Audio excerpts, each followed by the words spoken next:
Tying in with Red Loft's 20th anniversary, this episode will focus on the changing landscape of regeneration and placemaking. Jennifer and I will be discussing how priorities for placemaking schemes has altered over the past 20 years and what we can do to make them more inclusive in the future. Hi, Jennifer. Hi, Danny. I really wanted to get a local authority perspective on placemaking, on regeneration, on the new build landscape. As I see it, there's been a transformation in the last 20 years from what local authorities are doing, and I want to get a look into the future, get our crystal balls out and have a think about what's going to be happening in the next 20 years. But I also thought it'd be really interesting to talk about you and what you've done over the last 20 years. So kind of run through your CV very quickly so people get an idea of where you're coming from, what your background is. So I think, like a lot of people who end up working in housing and regeneration, I never really intended to start off on a career in this particular area. I had initially, when I was leaving university, had thoughts of working in international development until I got out there and realised that actually my skill set was completely useless when it came to that sort of thing. Came back to the UK and was fortunate enough to find myself on an apprenticeship or an internship scheme with the GLA. And that was when I first got into housing and regeneration. And if I'm completely honest, didn't really know exactly what that entailed.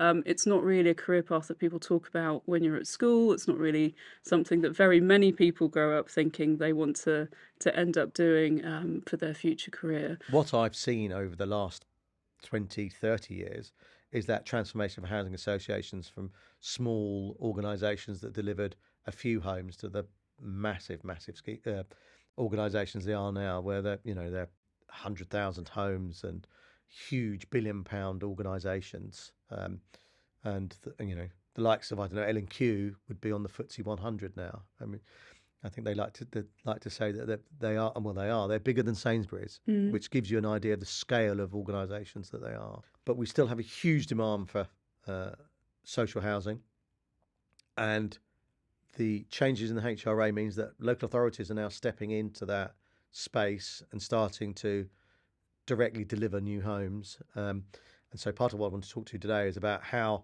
Lewisham and how Waltham Forest and how local authorities generally are stepping up to that challenge of delivering new affordable homes. It's interesting, isn't it? Because the sorts of challenges and the cycles that you're talking about that we've seen over the years with housing associations are not too far from where local authorities are. When you were talking about the size of L&Q, I was thinking about the genesis of government putting its trust and its faith in housing associations, which was around them being far more locally based, them being far more responsive than the typical monolithic, very large local authority housing stock that you had at one time. Of course, lots of funding challenges associated with that, but yes, I think government decisions to let loose housing revenue accounts really did herald a step change in housing delivery and the opportunities for local authorities to help be masters of their own destiny, in that it brought back the ability to respond to the statutory obligations that we hold in responding to rough sleeping and to homelessness. I do think, though, that at the time that we made the settlement as the local government sector with government around the housing revenue account settlements, it was on the understanding that there are a certain number of things that we had to do with that money. So decent homes was one of them. Trying to increase the supply of affordable housing is another. And of course, what we've seen since that settlement was reached is the addition of a number of other competing priorities, important but competing in terms of resource, from government. So the zero carbon agenda, building safety, the need to put right some of the oversights of the past, and all of these things add up to an ask that is far greater than the ask that was recognised in some of the HRA settlements that took place back in the day when those things were put to bed. So we have a diminishing pool from which to draw as local authorities when it comes to housing stock, and we're being asked to fund more from it. And to a degree, over the last 4 to 5 years, we've seen that constraining local authority ambition when it comes to direct delivery of housing itself, and constraining the capacity that we've got to deliver those schemes on our own. So there's a flurry of establishing local housing companies, one of which I work very closely with at Waltham Forest, And we're now seeing that people are beginning to bring much more of that programme back in-house. We're in a similar situation in Lewisham where we're having to look at what efficiencies there are in trying to reduce the amount of double handling we have between clienting schemes and delivering them through a third party. And much as you have seen with housing associations over the past 20 years, where they did a lot of their own work in-house, the direction of travel for us will be in the future far more partnership working than perhaps we've been doing to date. I mean, it's going to happen, isn't it? A housing association developed a cross-subsidy model in a response to lack of grant. Grant rates went down from 100 to 80 to the rates they are now, where they can be anywhere near as low as 20%. And so you have to find other ways of funding if you want to carry on delivering affordable housing. And that's a cross subsidy model of taking market risk on sale and using that money to then plough back into schemes. And I can't see any other way that local authorities, if they want to carry on building at scale, can fund it unless they start to take that market risk. But it is a big step. And it took HAs a very long time to get comfortable with that. And increasingly now I see with HAs that they're doing JVs as well. And they're much more comfortable with taking some of that risk in partnership with the private sector and using private sector skills as well as their own skills.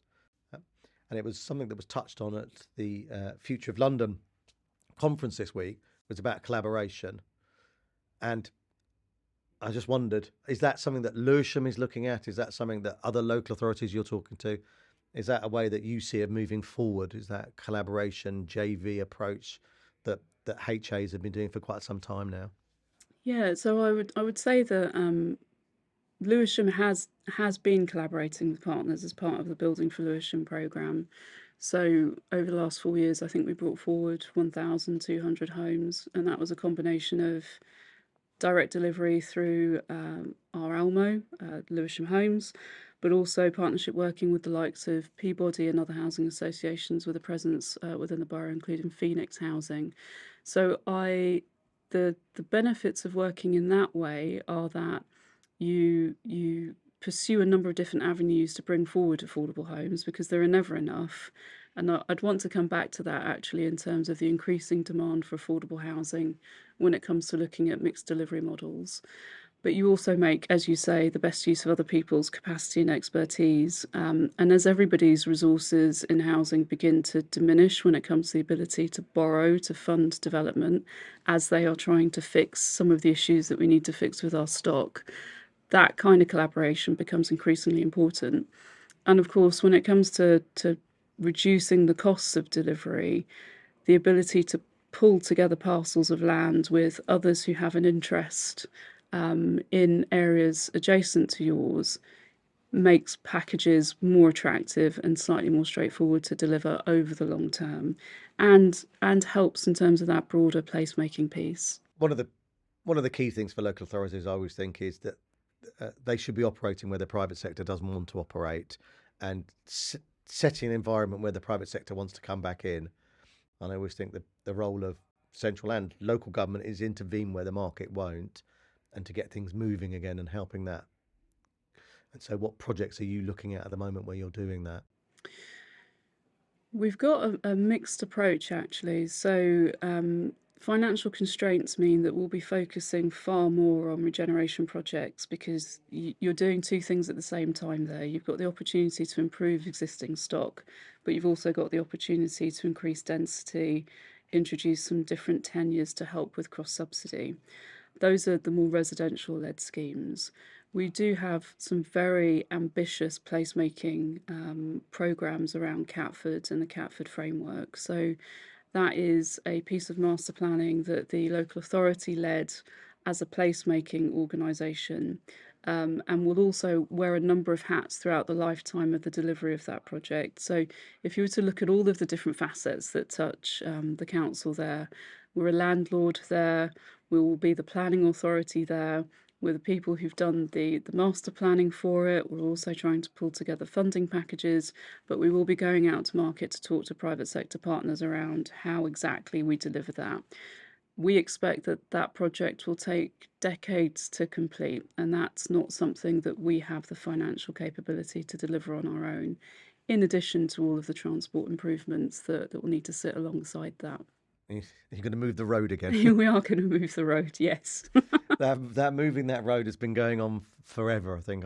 One of the big shifts that I don't think we can ignore in terms of placemaking over the last 10 years, let alone 20 years, is the focus on sustainable and active travel and transport, returning to that more human scale in terms of placemaking, the ability for people to walk around, and really thinking about city planning and city design as something that enables people to live healthy lives, not just busy lives. I think that because that's really true for Catford, isn't it? Because it's dominated by the car. You have those pinch points of the bridges, but then on the other side, you've got 3 or 4 lanes of traffic, and it really kind of dominates how you interact. And I know there's restaurants at the other side of those roads which really suffer for not being on the right side of the road. Yeah, I think there are a couple of really interesting dynamics at play there. There's one which is around city planning and how London thinks of itself and services its demands. So I think Catford is one of those areas that sits at the nexus of a number of high volume logistical routes for London, where goods need to be able to move around in order to service other parts. And there is a rethinking that's happening, I think, in recent years around how cities cater for their own demand. So, lots of authorities in the north of London where public transport perhaps has benefited from a bit more investment than we have in the south, looking at things like disaggregated distribution hubs, looking at things like cargo bikes as means of delivery, all of those aspirations in South London too, but of course without the same sort of infrastructure when it comes to the tube, for instance. And you'll know from your time working in Lewisham just how important the Bakerloo line extension is to the south of London. But in addition to that, some of the challenges that TfL have faced over recent years, meaning that they're also looking to cut back on bus routes. I mean, I think one of the things I think we're going to see in London, and I've thought this for a long time, is that the introduction of electric cars is going to change things quite a lot as well because of that kind of pollution and noise that you get from from cars. It's going to go, and it's going to be much quieter, and these large interchanges aren't going to be quite as dominating as they have been. But it is just also important just to get some of that traffic off the roads. And we've seen a massive increase in bikes all over the capital, town centres, and London generally, and part of that whole placemaking and improving things. How do we get the private sector back in to these places? How do we encourage them to come back? What do you think are the incentives that they're looking for that you as local authorities can help with that? And is it just planning, or are there other things that they want to see happening, do you think, from your discussions with the private sector? I think the private sector is always willing. I think what they look for, though, is they look for good partners to work with. And so I think for the local authorities in London that have a reputation for growth and for delivery, you'll often find that many of the functions that sit within my portfolio have been brought together so that they get a seamless journey from project inception right the way through to delivery in terms of hand-holding in that relationship. I think political certainty is really important to them, and knowing that they've got members that they can talk to, that they've got senior support in terms of bringing forward some of that investment, and an ability to troubleshoot if necessary. I actually can't think of very many local authorities where planning and delivery haven't been brought much closer together for that very purpose. Yeah. So that you can make sure that when you are plan making, you are taking into account some of the aspirations and capabilities of the partners that you would hope would come forward to help you to deliver some of those. I think it's like anything, isn't it? Partnership working is around keeping those lines of communication open when times are good and when times are difficult and when you've got challenges, and really getting to a point where you feel like a problem shared is one that is on its way to being resolved. Collaboration is all about that, isn't it? It's about communication. It's about trust. I mean, you've got to have trust in your partners. In terms of how do you then signal continuity with private sector partners, that is all around the degree of engagement that you've done. So you can mitigate risk there. You can't always eradicate it. There will sometimes be massive swings in terms of political parties, and we accept that. That's the way that democracy works. But you'd hope that for documents that really do set out long-term strategic plans like our local plan, that the amount of consultation and engagement that we've done with communities, and I would say that Lewisham has been absolutely exemplary in terms of the amount of engagement that has gone into our local plan, that would sit behind a mandate that would last beyond the boundary of an electoral cycle.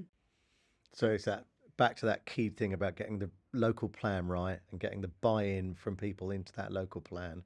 But how do you deal with that kind of juxtaposition, that you always going to have? Everybody wants to see more homes, but not necessarily there, and dealing with the local community who often don't want those new homes. And It's a really difficult balance to strike. So we've got 9,000 people on our housing waiting list at the minute. I think in London, perhaps, although we do get some of that, yes, we would like homes, just not near us. Actually, I wouldn't underestimate the number of times that we go out to consult and people welcome new homes because they've got children that can't afford to live near them, and they recognise that there's a pressing need for affordable housing. And actually, the demographic that now struggles to access housing in London, other than some form of affordable housing, is ever growing. And I think that's probably quite different from where we were 20 years ago, in that you can be in a good job, you can be earning an above median wage for London and still not really be able to afford a market home in the place that you would want to live. So, planning is always difficult because it is the area where all of the conflicting, competing aspirations that we have for place cannot be fudged. So you can have a document that says we want everything everywhere, but actually, when it comes down to a particular planning application, you have to resolve some of those conflicts, don't you? So we've taken a bit of a hybrid approach, just using some really sound principles around urban design, which is to say that it doesn't take a huge leap of logic to understand that the places that can support the most growth are the places that have the best transport link, unless you really want to clog up roads with everybody owning a car in order to be able to move between home, work, and the other places that they may need to go. So what you'll see in the Lewisham local plan is you'll see that we've concentrated growth around hubs, transport hubs, and of course, not wanting to use this to bang a drum, but investments like moving the road in Catford, investments like sustainable transport, measures along those corridors, and also investment in things like the Bakerloo line help to unlock some of that growth and help make the conversation with residents slightly easier insofar as you're demonstrating that you're also mitigating some of the impacts of growth as well as bringing it into their areas. moving on to kind of the placemaking role that we were talking about earlier, and how you talk to the community. I think it was very interesting you were saying that there's been, an increase in social media tools in effect that have been advanced through the lockdown. And and do you see that playing a much bigger role in kind of getting to wider communities? We used to say hard to reach communities that we haven't seen before. Um, and is that going to play a bigger role in making better places and better places for people to live? I think there's a danger in thinking that there's one channel that meets everybody's needs. And local government used to think that the meeting in the town hall was it. And I think there's an equal danger in thinking that social media reaches everyone. I do think it helps with reaching young people, but it doesn't reach everyone. So actually, things that have been really helpful to us, we've been exploring during our Borough of Culture year, how we use culture as an engagement tool on issues outside of, the event that they've gone to participate in. So that sounds quite esoteric. So I'll I was talk going to you say, through have an you got an example. example of that? Yes. So we ran a really interesting project, which was with a local theatre group around climate action. So this group went out and spoke to, schools. It went out into the communities. It kind of gathered information around what does climate action mean for you as a resident of Lewisham, and turned it into a play that was then performed across the borough. That drew on a really rich heritage of activism in Lewisham, actually. And so we reach people that we wouldn't normally reach with a document or with a podcast, or with a meeting somewhere. There were people there who were creatives, people who were thinking about, what do we do differently, in order to address some of those challenges, not just for us, but for the world, really, because climate change is a global issue, isn't it? And it was really nice to see, actually, a different demographic that was turning up to those events and participating and thinking about climate change as something that was accessible and not just, a topic that deals with really difficult to understand in terms of quantum, carbon emissions and Yeah. projections and all that sort of stuff. And did you think that was going to be what came out of that, or was this an unintended consequence of the I process? think it's what we hoped would come Right. out of it, but you never really know, do you, with some of these things, and that's the value in trialing these things to see how they work. So there's only so much that planning can do, and actually there's lots that planning has to do as part of, the national planning policy framework. The bits that are really interesting to me, though, are the responses that developers bring to the table in these areas. So, as the pandemic was unfolding, uh, I saw, certainly in my previous local authority, that we changed the specification for our own development to make sure that the homes that we were bringing forward had enough room for somebody to have a home office and separation between somewhere where the children might be because they were being kept home for the day and where people were doing their work.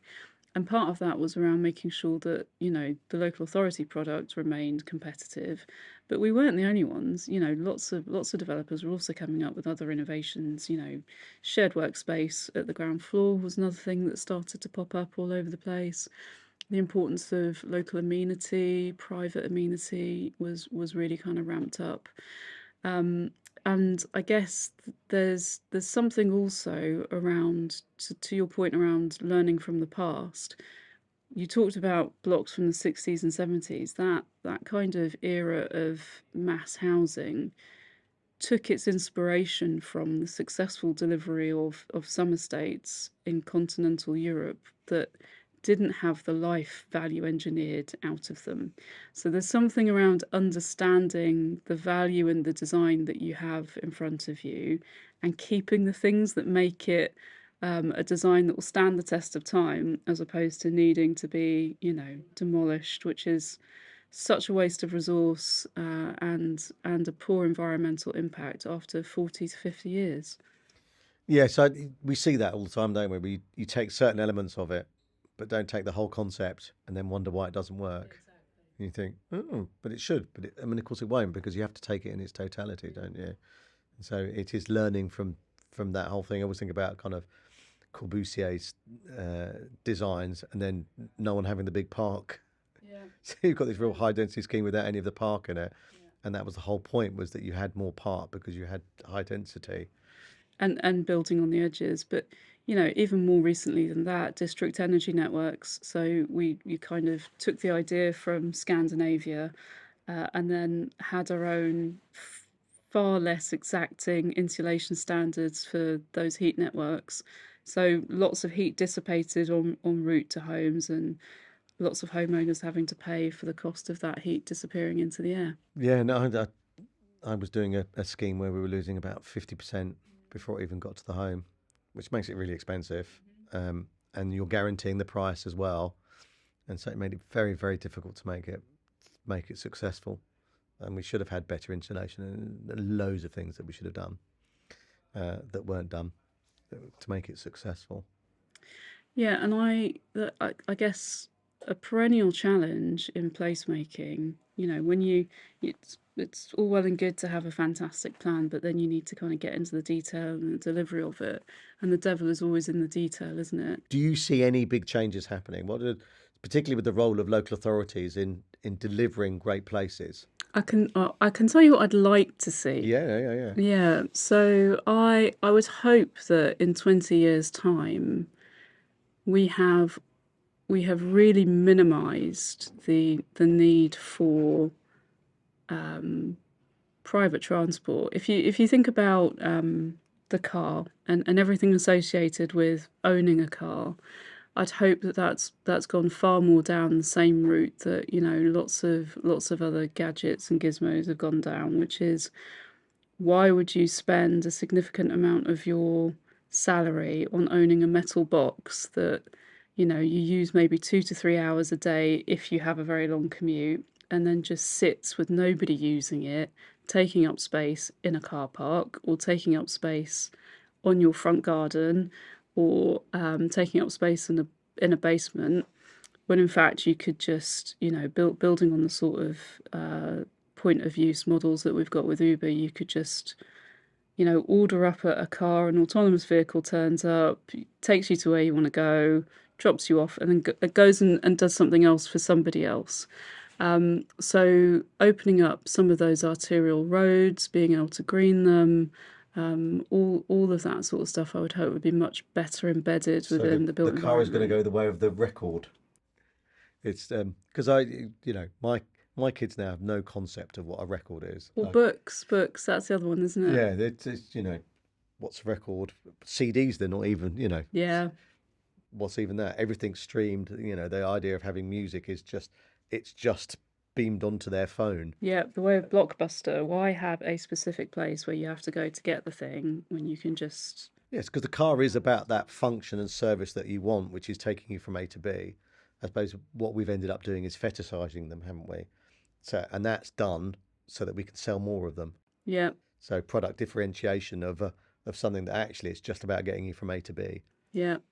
And I think we saw a little bit of it pre-pandemic, and I think we'll see more of it, which is around places of work being far more diffuse, and people being able to come together to work far more locally.